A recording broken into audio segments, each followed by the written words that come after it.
Shalom, bon matin tout le monde, bon réveil. Que le Seigneur ce matin vous bénisse, vous garde, vous protège pendant que vous allez vaquer à vos occupations ce matin. Et nous voulons vous dire, si c'est votre anniversaire, nous voulons vous souhaiter joyeux anniversaire. Soyez bénis, soyez contents, soyez heureux, soyez conscients. Si vous êtes seul, nous voulons vous dire, vous n'êtes pas vraiment seul. Vous ne l'êtes pas, puisque le Seigneur dans sa parole nous a fait cette promesse. Je serai avec vous tous les jours, jusqu'à la fin du monde. Je serai avec vous tous les jours, jusqu'à la fin du monde. Donc, il est toujours là. Il est toujours là. Dans toutes nos circonstances, il est toujours là. La question qu'il faudrait se poser, à quel point en sommes-nous conscients de cette présence? Voilà ce qui fera toute la différence. Nous allons poursuivre notre réflexion sur les armes offensives de l'ennemi. Et nous allons encore considérer le livre de Job au chapitre 2, cette fois-ci. Et nous allons lire le chapitre 2 au premier verset et jusqu'au 10e verset. Je lis pour vous. Or, les fils de Dieu vinrent un jour se présenter devant l'Éternel, et Satan vint aussi au milieu d'eux se présenter devant l'Éternel. L'Éternel dit à Satan, d'où viens-tu? Et Satan répondit à l'Éternel de parcourir la terre et de m'y promener. L'Éternel dit à Satan, as-tu remarqué mon serviteur Job? Il n'y a personne comme lui sur la terre. C'est un homme intègre et droit, craignant Dieu et se détournant du mal. Il demeure ferme dans son intégrité et tu m'excites à le perdre sans motif. Et Satan répondit à l'Éternel, peau pour peau. Tout ce que possède un homme, il le donne pour sa vie. Mais étant ta main touche à ses os et à sa chair, et je suis sûr qu'il te maudira en face. L'Éternel dit à Satan, voici je te le livre seulement, épargne sa vie. Et Satan se retira devant la face de l'Éternel. Puis il frappa Job d'un ulcère malin, depuis la plante du pied jusqu'au sommet de la tête. Et Job prit un tesson pour se gratter et s'assit sur la cendre. Sa femme lui dit, tu demeures ferme dans ton intégrité? Maudis Dieu et meurs. Mais Job lui répondit, tu parles comme une femme insensée. Quoi? Nous recevons de Dieu le bien et nous ne recevrons pas aussi le mal? En tout cela, Job ne pécha point par ses lèvres.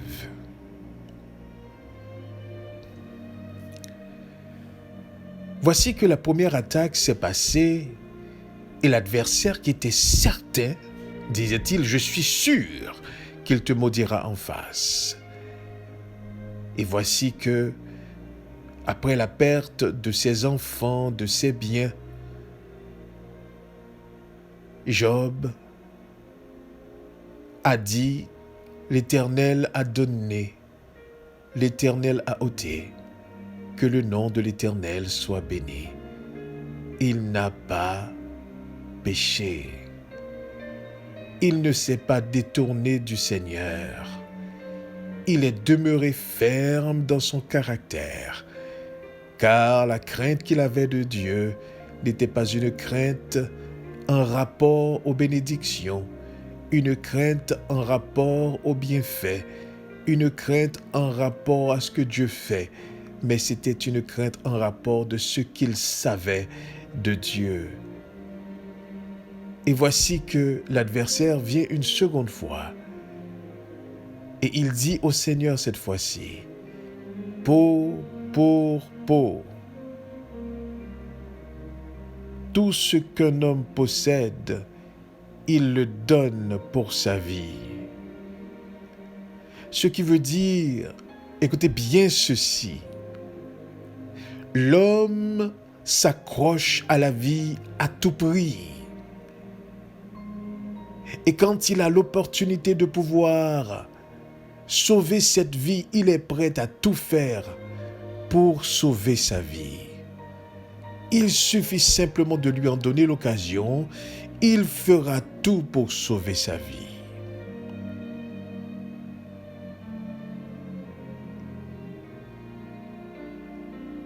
Donc ce que vivait Job, la maladie qui était frappée Job, était une maladie qui lui donnait, écoutez bien ceci, la sensation de mourir.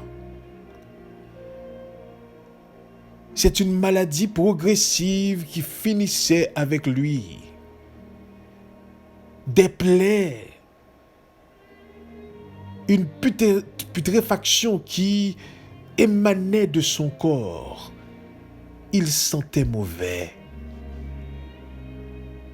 Et cette maladie manifestait qu'il conduisait à la mort. En un mot, Job avait l'odeur de la mort. Et la femme, constatant son mari en train de vivre toutes ces difficultés, et probablement elle était en train de penser les efforts que Job faisait, les sacrifices que Job faisait. Elle pensait la manière que Job vivait dans son intégrité. Elle repassait ces moments et elle dit à Job à un certain moment donné, « Tu demeures ferme dans ton intégrité. C'est quoi l'utilité de ton intégrité? À quoi ça te sert cette intégrité? Ne vois-tu pas que tu as tout perdu? On a perdu les enfants, on a perdu la maison, on a perdu les bêtes, on a perdu les serviteurs. On est seul maintenant. Et tu restes encore intègre. » Elle était amère en elle-même. Elle n'avait pas le même motif que Job de craindre Dieu. Et sa phrase va manifester que son motif à elle était en rapport aux bénédictions, aux bienfaits, puisqu'elle répète « Maudit Dieu et meurs ». Maudit Dieu et meurs. Tu n'as plus rien à perdre, parce qu'il n'y a plus rien à perdre. Il y a la vie qui s'en va en toi. Tout ce que tu avais, tu l'as perdu. Donc, maudit Dieu et meurs. Mais Job lui répondit, « Tu parles comme une femme insensée. En dépit des pertes, en dépit de son corps qui est atteint. » Job, encore une fois, a dit, « Mais c'est de Dieu nous recevons le bien. » Il a dit, « Mais le mal, pourquoi ne recevrons-nous pas non plus le mal de Dieu? » Et là, il y a beaucoup de personnes qui pensent que ce que Job vient de dire est quelque chose que Dieu fait. Mais étant donné que l'histoire se déroulait et Job n'était pas au courant de ce qui se passait, de cette mise qui était sur sa tête, alors il a réfléchi pour dire, de Dieu recevait-il le bien? De Dieu doit-il aussi recevoir le mal? Mais la question qu'il faudrait se poser, Dieu fait-il mal?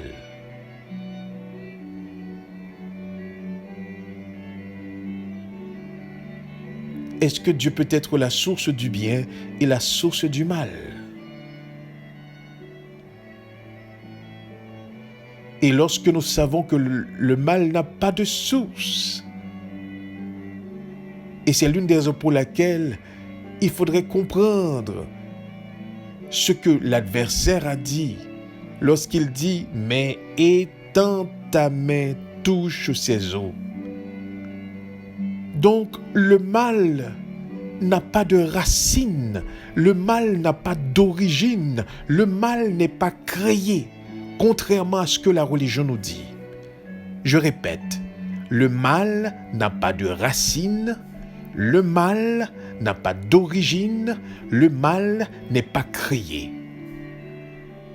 Le mal n'est qu'une conséquence, écoutez bien ceci, de l'absence du bien. Mais étends ta main, touche à ses os, c'est-à-dire retire ta protection, retire ton bienfait, et automatiquement Dieu retire son bienfait, eh bien vous arrivez tout simplement face au mal. Parce que Dieu lui-même est le principe et le garant du bien. C'est l'une des raisons pour laquelle Yeshua, dans sa prière aux disciples, disait aux disciples, « Voici comment vous devriez prier. » Et disait-il, « Notre Père qui est aux cieux, que ton nom soit sanctifié, que ton règne vienne. » S'il a parlé du règne de Dieu qui devait venir, c'est parce que, écoutez bien ceci, Dieu ne règne pas sur terre. Maintenant, il faudrait faire la différence. Dieu ne règne pas sur terre, mais il reste souverain. Il reste souverain. Ce qui voudrait dire ceci. Rien ne peut arriver sans que ça soit dans sa souveraineté. Mais cela voudrait dire aussi que tout le mal que l'homme est en train d'expérimenter sur terre, c'est parce que Dieu ne règne pas sur terre. Donc le mal prend cours, parce que le bien n'y est pas.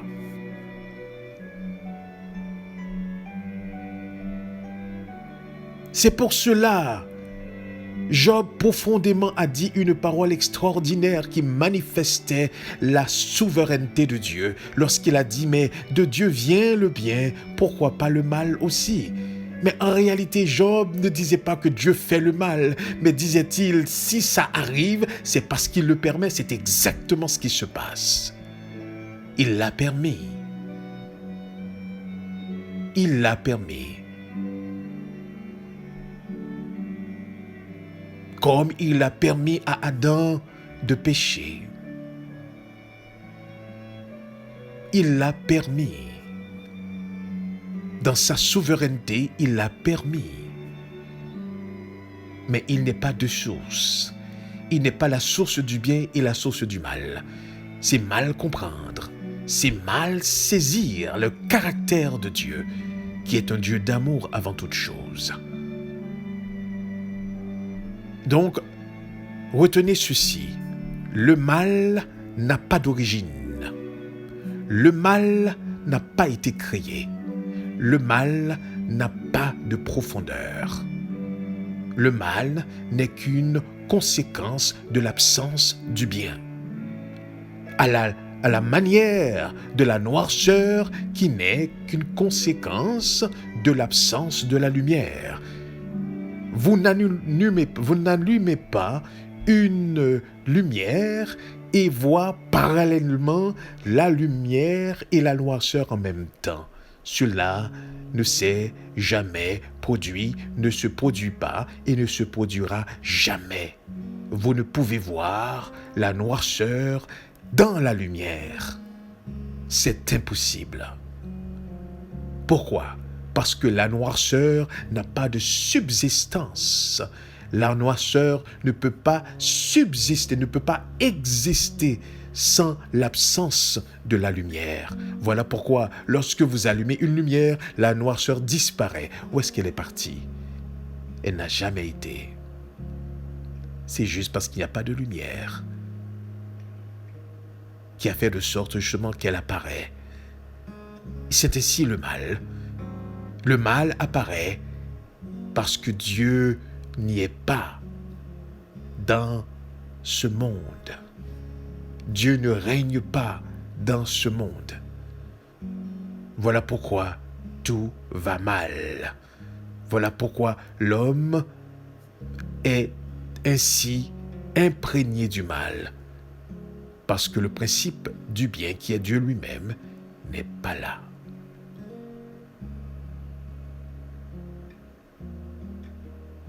Mais est-ce que tout cela se passe en dehors de sa souveraineté?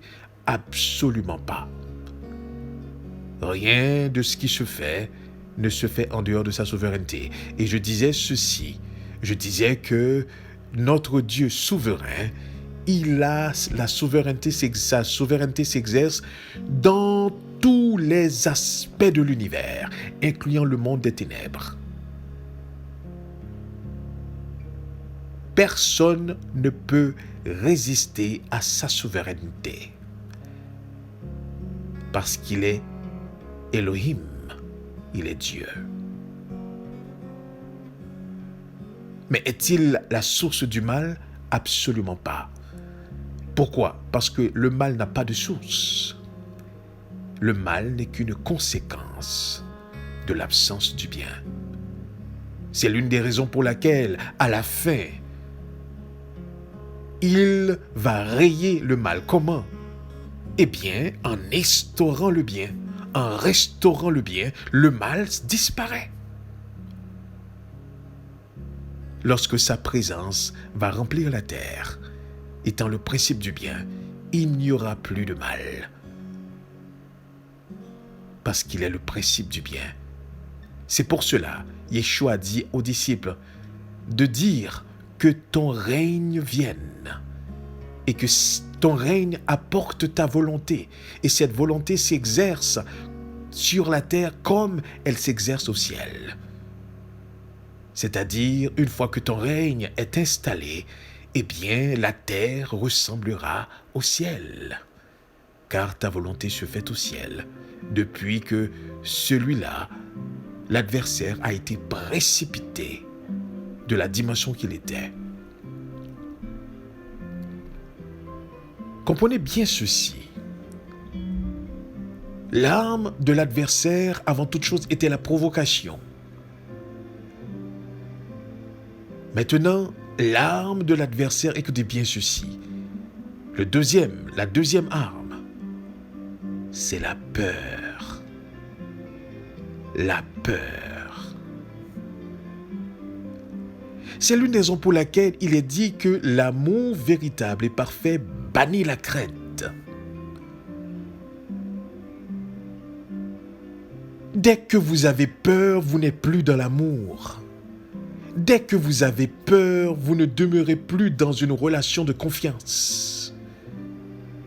Parce que la peur, écoutez bien ceci, la peur instaure la méfiance. Peau pour peau. Tout ce que possède un homme, il le donne pour sa vie. Par peur de perdre cette vie. Peau pour peau, tout ce que possède un homme, il le donne pour conserver sa vie. Voilà l'argument de l'adversaire. C'est pour cela, en contrepartie, Yeshua va dire ceci. Quiconque veut conserver sa vie, la perdra. Mais quiconque perd sa vie à cause de moi, la retrouvera. Amen. C'est parce que la crainte de perdre sa vie, écoutez bien ceci, c'est une illusion. Amen. Parce que l'homme ne vivra pas de pain seulement, mais de toute parole qui sort de la bouche de Dieu. Et cette vie que l'homme croit avoir, il ne l'a pas vraiment, il est simplement en vie, mais il n'a pas la vie. Donc c'est une illusion. Et l'ennemi, effectivement, utilise cette illusion pour vous piéger. C'est pour ça, quelle est la racine de la peur? Écoutez bien ceci. La racine de toute peur est quoi? L'ignorance. L'ignorance. c'est parce que vous ignorez que vous avez peur.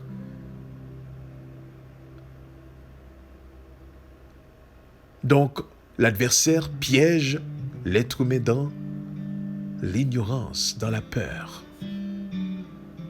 Basé sur leur ignorance. Étant donné que justement Job aurait peur de mourir, alors à ce moment-là, Job n'aurait pas d'autre choix, comme a fait sa femme, de maudire Dieu et de mourir.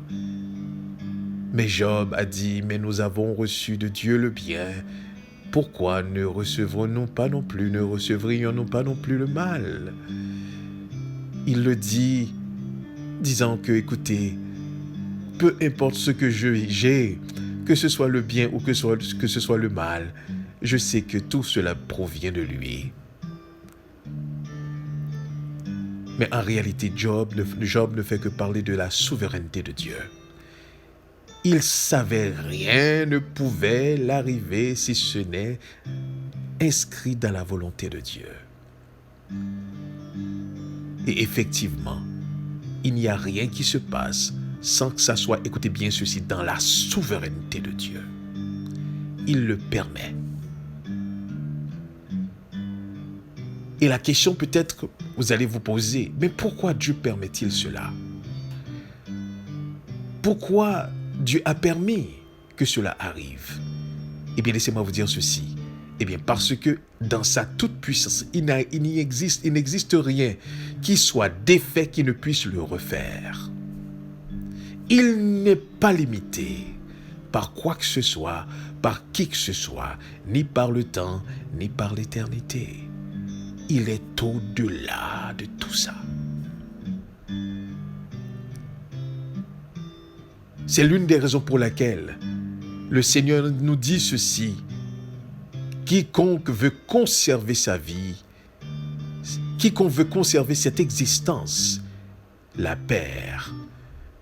Mais quiconque perd sa vie à cause de lui-même, la retrouvera. Pourquoi? Parce que tout ce qui peut être défait peut être aussi refait par sa toute-puissance. Donc s'il y a à craindre, disait Yeshua, ne craignez pas celui qui est capable de détruire le corps. S'il y a à craindre, crains plutôt celui qui est capable non seulement de détruire le corps, mais aussi d'amener l'âme à la géhenne, de détruire l'âme, en un mot.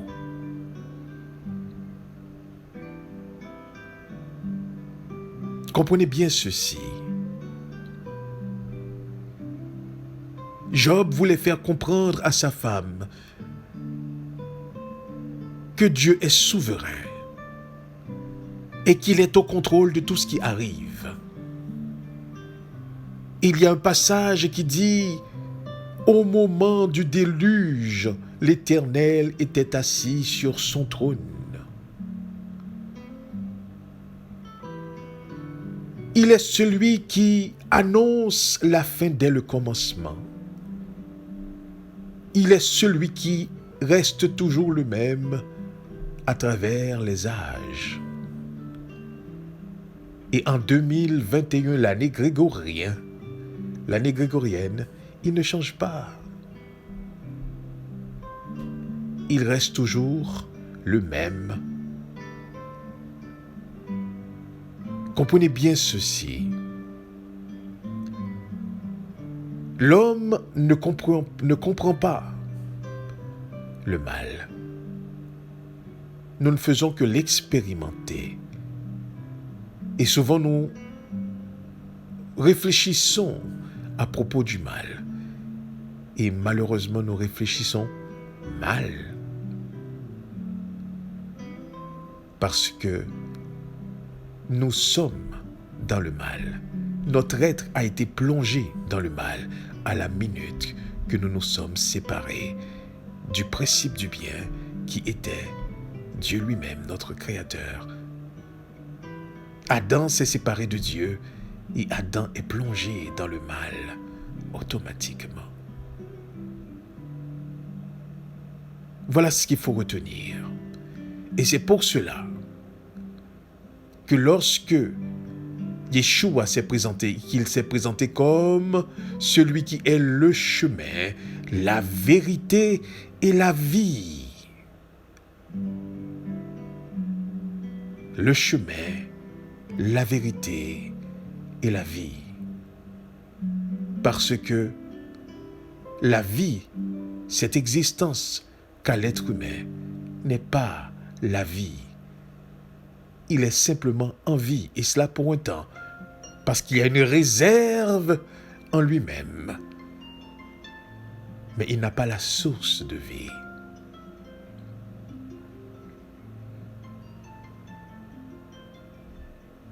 Donc comprenez bien ceci, Job n'avait pas peur de mourir. Et dans Job au chapitre 17, je crois, malgré qu'il était épuisé, qu'il était fatigué, il a compris que l'Éternel des armées était lui-même le garant de lui-même. Et du coup, était son garant à lui. Comprenez bien ceci. Lorsque vous ne craignez pas de perdre votre vie, l'adversaire ne peut pas exercer de la peur sur vous.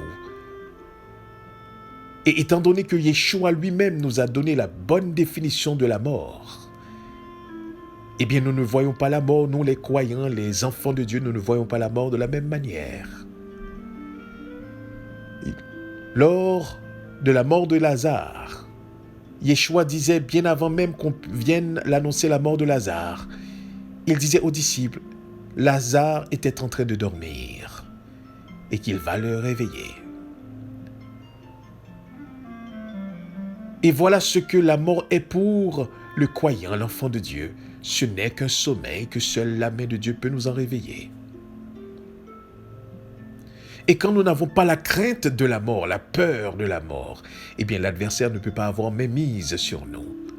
Car peu importe ce qui arrive, ce que nous disons dans notre bouche, c'est toute chose concourt au bien de ceux qui aiment Dieu. Toute chose concourt au bien de ceux qui aiment Dieu. C'était l'équivalent de la parole que Job disait ici, lorsqu'il dit « De Dieu provient le bien, de Dieu peut provenir aussi le mal ». En un mot, c'est toute chose concourt au bien de ceux qui aiment Dieu.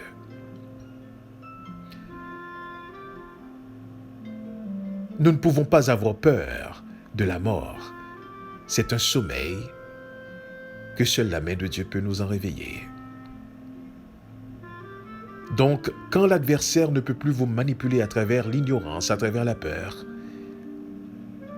c'est une seconde arme offensive qu'il ne peut utiliser contre vous. Parce que vous demeurez ferme dans votre confiance au Très-Haut. Que cela soit votre position ce matin. Que vous ne craignez absolument rien. Coronavirus, cancer, tout genre de maladies incurables, tout genre de pièges de l'ennemi d'une manière ou d'une autre. Non, nous n'avons rien à craindre. Parce que Paul dit ceci, écoutez bien, votre vie est cachée en Mashiach. Votre vie est cachée dans le Seigneur. Quand il apparaîtra, disait-il, eh bien votre vie apparaîtra aussi avec lui. Donc voilà pourquoi nous n'avons absolument rien à craindre aujourd'hui. Peu importe ce qui arrive, nous savons que Dieu est au contrôle. Peu importe ce qui arrive, notre vie est cachée en lui. Peu importe ce qui arrive, nous savons qu'il est la vie. Et cette vie, notre vie, est cachée en lui. Voilà comment combattre la deuxième arme de l'adversaire, qui est la peur. Et cette peur n'est basée que dans l'ignorance. Mais nous ne sommes pas ignorants. Nous avons l'Esprit de Dieu en nous. Que le Seigneur vous aide à comprendre cette parole ce matin. Que vous puissiez vous instruire par le roi Kodesh, l'esprit de vérité, dans la connaissance que Dieu vous donnera de lui-même, de son caractère. Et cette connaissance est une connaissance transformatrice. Vous ne pouvez rester la même façon lorsque vous connaissez véritablement le Seigneur. Vous êtes transformé. Ce n'est pas une connaissance pour faire voir, c'est une connaissance pour vous transformer, afin que vous soyez semblable à lui-même. Que le Seigneur vous bénisse ce matin. Et restons conscients de sa présence. Amen. Amen.